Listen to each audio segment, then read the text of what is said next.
I think they're finally used to it at our place.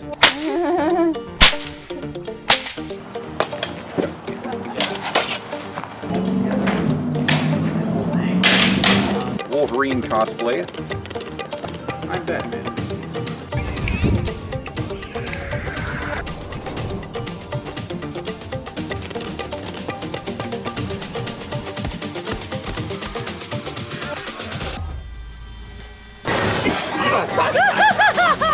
Thank you very much. Scared the crap out of me.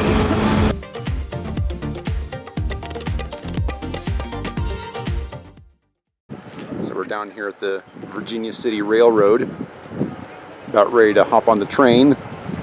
One of the things that has been on our to-do list since we started coming here.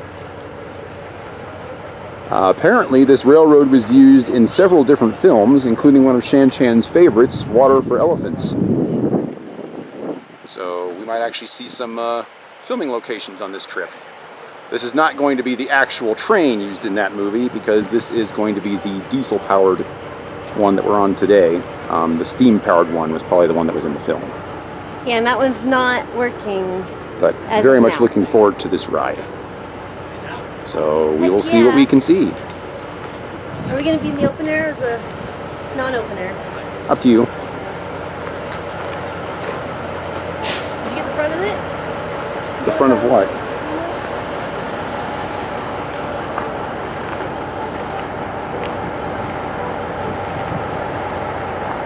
Looks like an Yeah, old... this one looks like it's been decommissioned. Yeah. Old one. Oh, this is called the Reno. They had a tip box in the shop there for restoring the Reno. So there's some info on the Reno. So it looks like they are going to make an attempt to restore this car. To restore this beauty. Clint Eastwood has ridden on this car. Train. Whatever. Locomotive. Yes, the locomotive. Along with John Wayne, Jimmy Stewart, and a whole bunch of other famous people. Hepburn, Clint Eastwood, Paul Newman, Kirk Douglas, and wow. The Reno has appeared in nearly 100 movies. Glenn Ford and Mark. Wow, and Will Smith. Will Smith. Which means it was probably used in Wild Wild West. Yep. Well, exactly. Wild Wild West. But that means that maybe, well, no, because the spaghetti ones were filmed in Spain. So yeah, probably not in any of the Man with No Name films. No. Oh, time to get on. Yay! Here we go. Ruin the rest of your day, and that's not to mention the fact that my engineer's nickname is Lurch. I also ask that you do not eat while you're on the train, but most importantly, please folks, no smoking. Our deserts are a tinderbox. We don't want to be responsible for starting any wildfires. Now folks, I'm going to be pointing out some of the history of the Comstock Lode and the Virginia and Truckee Railroad to you along the way. Please do bear with me. I'm old. It'll be the history I remember, whether it happened or not. Now the side of the train that faces the canyons, where you've got that gorgeous 100-mile view, folks, I'll refer to that as the east side of the train. The side of the train that faces the bluff over here, where you have no view, I'll refer to as the west side of the train. That way you'll know which way to look when I point something out. Now there is one more thing I do need to mention. On the way down to Gold Hill, as required by law, I will be riding on the rear platform of the train. Now the reason for that is the engineer cannot see the rails behind us. If there's any obstructions on the rails, I do have an emergency brake lever down there. I will pull that brake lever. The train does stop immediately, and all of you folks will be down there with me. Folks, come right ahead. Yay, party again.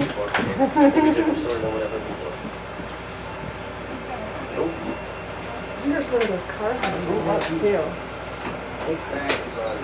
That might be a newer one. Oh, not newer, but no, we got right up there where the Savage Mine. Savage Mine Mill was placed. In fact, there's a little bit of remnants on the spot right next to it. Like You folks that just joined us, please do remain seated while the train is moving. We do appreciate it. Now folks, we're about to get underway. I do like to leave as close to being on time as possible because we are not Amtrak. There. Between here and the main street, right there. Yeah. We're really excited for someday we can start building. Where's Mom? Where are you from? We currently live in Clinton Falls, but we're originally from the Portland area. Alrighty, folks, I'm gonna slide by all the knees, get down on the platform, we'll see if we can take a ride. How you doing, buddy? How are you, young man? Can you say hi to me? They're from Mississippi. Oh, nice. Wait, You know where you are on the is this your first train ride? 2 hours north. Wow. Is it Mommy's first train ride? My first. Video game after. Well, folks, we're about to take a little ride through the history of the Comstock Road and Virginia and Truckee Railroad. I really do hope you folks enjoy your trip with me this They have the afternoon. same buildings and everything like you can see. How about that? So cool. Sit down. Well, folks, as we leave our 1870 depot, if you folks will, look off the east side of the train and a little bit toward the rear of the train, across the small canyon next to us, and atop that huge pile of tailings, you will see the remains of the combination shaft. Now, the combination shaft at one time was the deepest mine in the world. Still, to this day, that shaft, which is directly in front of that great big wooden head frame, goes straight down 3,265 feet into the earth. That's about 2/3 of a mile. The combination shaft was a joint mining effort between 4 mining companies on the Comstock Road. In their wisdom, they thought the main vein of ore existed directly under that spot. If they sunk that mine shaft, they'd all become very rich. But there was a couple problems. The first problem was once that shaft reached the 1,600 foot level, the shaft and all the tunnels connected to it flooded with highly mineralized hot groundwater, coming into those tunnels at 190 degrees Fahrenheit. Now that scalded many of the miners. They installed 4 massive Cornish pumps and removed up to 5 million gallons of water each day just to keep mining. But folks, that wasn't the worst problem. The worst problem. There was no main vein of ore. That shaft only brought up some very low-grade ore. It was eventually declared a $7 million financial disaster. Oh my God. One of the very few mines on the Comstock Road that never made 1 penny of profit for its owners. That's where the biggest challenge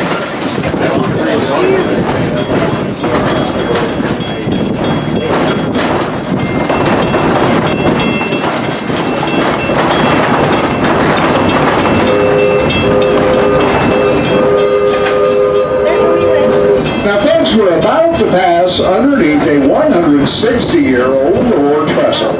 Now, this is how ore was brought from mines on the west side of the rails over to that crusher mill on the east side. Now, as we go underneath this trestle, I'd like you folks to take a look at those large rocks laying on the ground underneath it. Those large rocks laying there are actual gold and silver ore that has laid on the ground a century and a half. Now, the reason these rocks are on the ground is when they brought the ore across this trestle, if a rock was too big to go through that crusher machinery, well, folks, they just pushed that rock right off the top of the trestle. So if any of you folks are feeling a little bit lucky today, come on back later with a great big hammer. You can go to work on one of those rocks and you might just strike your fortune. It's a bit luckier than one of those slot machines.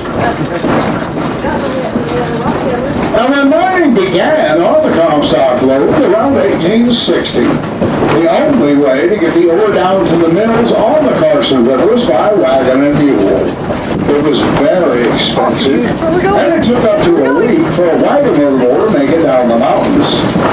In 1869, a man named William Sharon on the board of directors of the Bank of California thought it would be profitable for that bank to build a railroad between Carson City and Virginia City. Construction began in February 1869 with 1,500 workers employed to build the line. Coming the 21 miles from Carson City to Virginia City, 7 tunnels were dug through the Washoe Mountains, and the railroad comes up nearly 1,800 feet in altitude, making us one of America's true mountain railroads. Coming through the canyon, the railroad makes it 8 circles before arriving here in town. And all those twists, turns, and curves gave us the nickname of being the crookedest railroad in the world. It took 11 months to build this railroad. The first passengers were unloaded in Virginia City in January 1870. Now folks, in just a few moments, we're going to be passing underneath the Highway 341 overpass. One time, this was tunnel number 5 of those 7 tunnels between Carson City and Virginia City. When that highway was built in 1932, they took the whole top off that mountain and did what's called daylight the tunnel. Now that did work out pretty well. If you look outside, you'll notice it's daylight right now. But there is something that we've always had a question about. As we go underneath this bridge, take a look at those great big steel columns beneath it. You folks might notice the same thing we did. Those great big steel columns don't even touch that bridge at all. Now that might be something that we should discuss with the highway department. Well folks, I do believe that bridge was a government job. You see the bridge? I can't see it. You want me to get the... Now, once we go underneath this overpass and get on the other side of it, off the east side of the train, just over perhaps, you'll see That's the the bridge remains you're of the talking Warwick Bullion Shaft. Now, the Warwick Bullion Shaft goes down 2,500 feet into the Okay, I got earth. it. The two owners of this shaft brought a fair amount of ore up out of it. They made some pretty good money off it. But like many mine owners during that period of time, those two fellows were a little bit greedy. They wanted more money. Well, they came up with the idea to start the rumor on the San Francisco Stock Exchange that the Warwick Bullion Shaft was about to hit the big bonanza. Well, in gold country in the 1870s, when rumors like that started, investors came very quickly. In less than 3 weeks' time, more than $3.7 million was invested in stock in the Warwick Bullion Shaft. And folks, as soon as all of that money cleared the San Francisco Stock Exchange and ended up as cash in their pockets, well, those two fellows just sat back and smiled and declared this shaft a bust and closed it. Now, but don't feel too bad now for all those people that got swindled out of all their money investing in it. They all did get something. They all got the shaft. Wow, look at this view. Well, folks, if you'll take a look down into one of our beautiful Nevada canyons in the early morning hours, you often see a lot of the wildlife that roam here. We do have those herds of wild mustangs, and of course we're very proud of them. We also have a lot of coyote, mule deer, black-tailed deer, jackrabbits, cottontails. We've got the cutest mouse squirrels this side of the Sierra Nevadas. We've got the red-tailed hawk, the California quail, and the bad boys of the desert as well, the Great Basin rattlesnake, some mountain lion, and some bobcat. You folks might notice there are no producing trees up here in the Washoe Mountains. Folks, we are in an area called high desert at over 6,200 feet in altitude. There's very little water up here to support that type of growth. All the lumber for the mines, mills, homes, and businesses came from the beautiful Sierra Nevada mountains. And most all of that lumber was brought here by the Virginia Truckee Railroad. The trees you do see growing here, the larger one is the pinyon pine. That's one of Nevada's state trees. The smaller, lighter colored tree, folks, that's the mountain juniper. Now, coming around the next curve, off the east side of the train on the bluff nearest us, you'll see the remains of the East Yellow Jacket mine. Now, the East Yellow Jacket mine was one of the highest producing mines on the Comstock Lode. It's also the site of the greatest disaster ever on the Comstock. In late 1869, a fire broke out at the 800-foot level in the East Yellow Jacket shaft. And folks, that fire took the lives of 39 miners. Eventually, they were able to recover 4 of those 4 souls, and 5 of them were just simply never found. Now, folks, we're about to enter tunnel number 4. For those of you who might be afraid of the dark, when we go through the tunnel, please close your eyes. Tunnel number 4 is 456 feet long from end to end. It took those victims in 1869 2.5 months to dig this tunnel through solid rock, using pick and shovel only. Pick and shovel.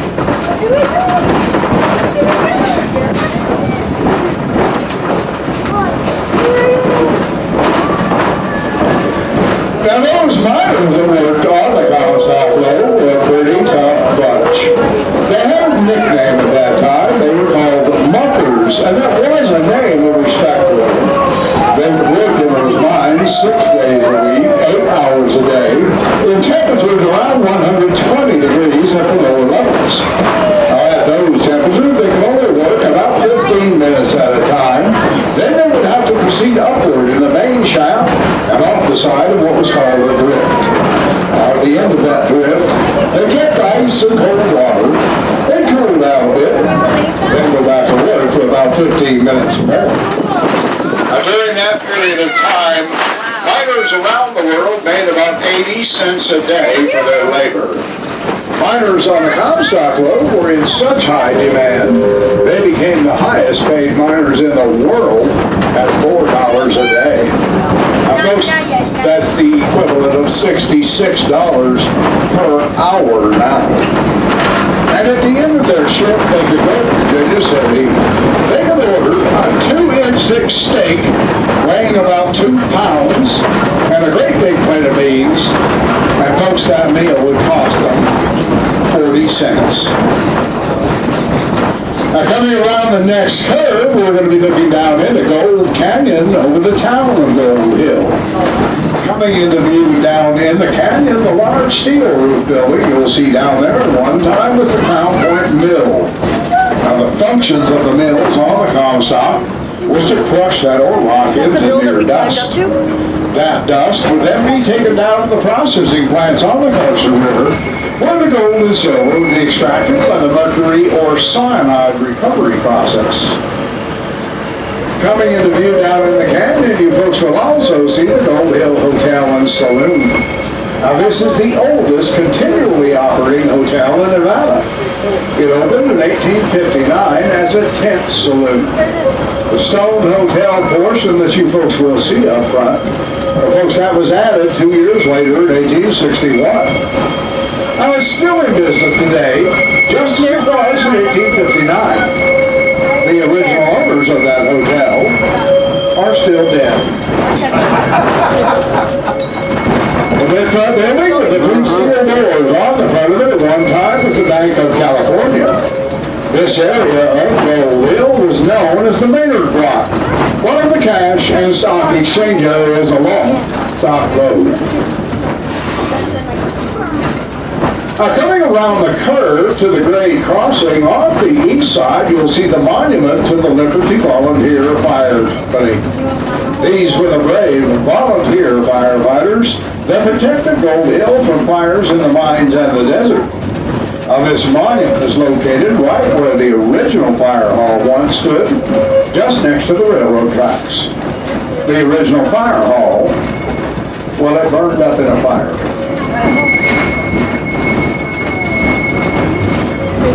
That's what he's talking about.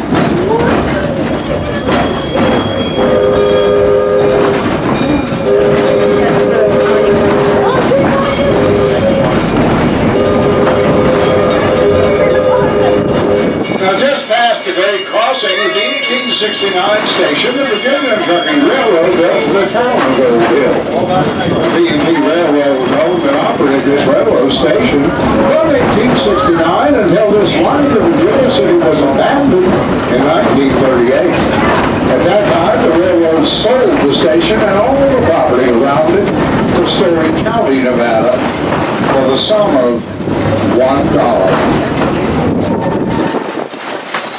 Now folks, coming up to the rear of the train off the west side, on that little rise above us and to our rear, you'll see the remains of the North Yellow Jacket shaft. Now a little bit about how it all worked first. That large tower up on the hill It's called the head frame. That spread was used to hoist the oil from the depths in log steel buckets. That oil would then be dumped down those two steep wooden chutes into what's called the oil bin at the bottom. Once this oil bin was sufficiently filled, those three doors on the front would be opened. That oil would then be dumped into railroad cars to be taken for crushing and processing. Now folks, as the train does come to a stop here, something a little interesting off the east side. If you folks will look right over the block, you'll see the main head frame of the Yellow Jacket Mining Complex. Notice those huge wooden timbers have been plastered with concrete. Folks, that was done in an effort to help prevent that head frame from burning in the event of a fire. Now folks, at this point I'm going to be moving back up the loading platform between the cars. On our way back to Virginia City, I do have a little bit more to show you and some things to tell you about. But if anyone has any questions at all about the Virginia and Truckee Railroad, the Comstock load, or any of my ex-wives, please folks do feel free to ask. I will do the best I can to answer any questions for you. I really do hope you folks are enjoying your trip with me this afternoon. Now, on my way to that front platform, folks, do I have any questions? Let's start with the ex-wives. What was that? One more time. The ex-wives. What about them? How many? Wasn't the quantity that mattered, it was the quality. Ah, okay. Funny you mentioned that, Bill. I think it was my third, maybe my fourth. I never spoke one word to her, ever. Not a single word. You know why? I didn't want to interrupt her. Any questions up here, folks? All right, Are there any eagles in the area? Eagles? now eagles, I've not seen any eagles. They say they're here. We do see an awful lot of the red-tailed hawks. Almost every day I see those. Any other questions at all, folks? I have a question. You got a question, buddy? Be loud, I'm old. How old is the train track? How old is the train? The train car you're sitting in is 108 years old. Wow. The car up front here is 102 years old. Our locomotive, and my math is not good enough for this, she was built in 1943. Any other questions at all, folks? All right, we're about to get underway. Now, folks, a little advance notice to look at something. If you look off the west side of the train up toward the locomotive, notice that little bluff of dirt sticking out toward the tracks just past the North Yellow Jacket shaft. Now folks, once we pass that little bluff, there's a small canyon on the west side I'd like you to see. And the reason I want you to see this canyon is because it was at the bottom of this canyon where all of this began. That is the actual location gold was discovered here in 1859. Now, before this canyon played out, it yielded over $40 million in gold and silver. And folks, that's based on 1875 dollar value, when that gold was selling for $9 an ounce. Today, it would be worth about $8.4 billion. Coming up right here off the west side, where it all started and why they call this area Gold Canyon.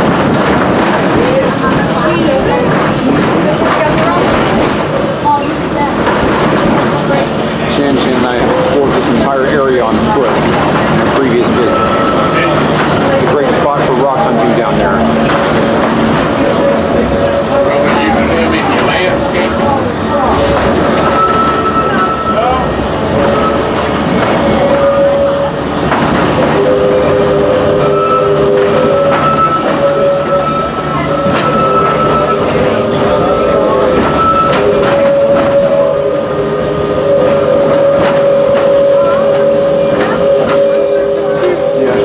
Now, as we come around the curve, beginning our climb back to Virginia City, you folks may look off the west side of the train. Once we hit that large part of the mountain we're approaching, you'll see the entrance to tunnel number 3.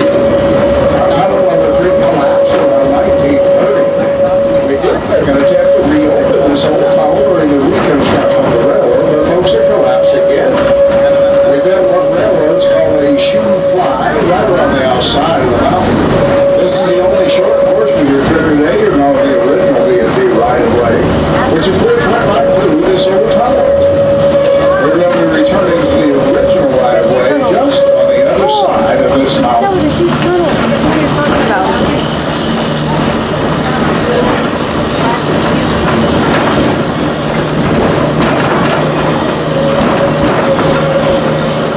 It's hard to get on that video.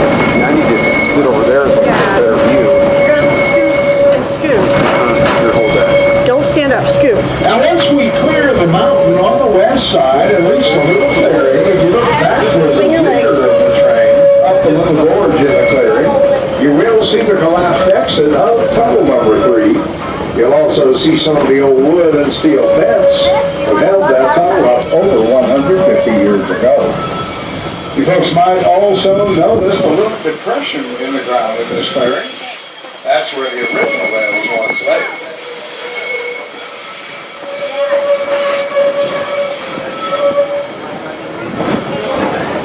Now once we clear this large bluff off the west side, and before we go back in the tunnel, if you folks will look up the cut between the end of the bluff and the entrance of the tunnel, you'll see a large flagpole up at the top of the hill.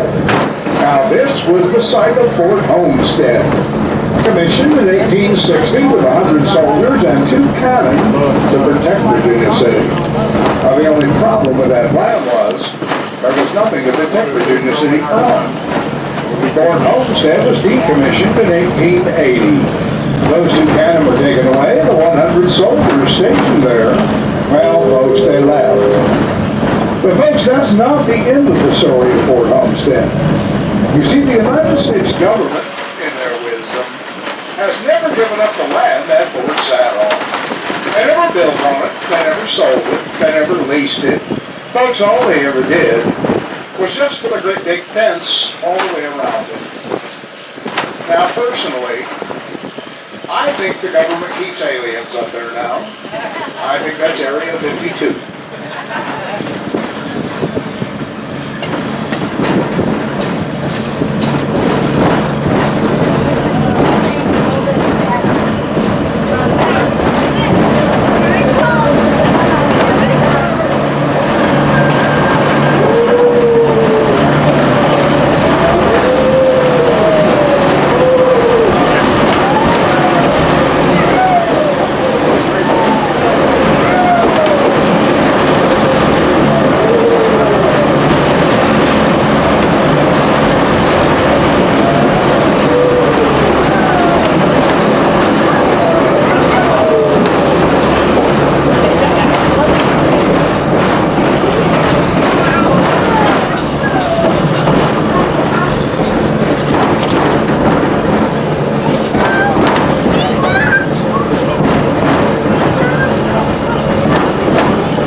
Miners first came to the Comstock Lode around 1859 and into 1860.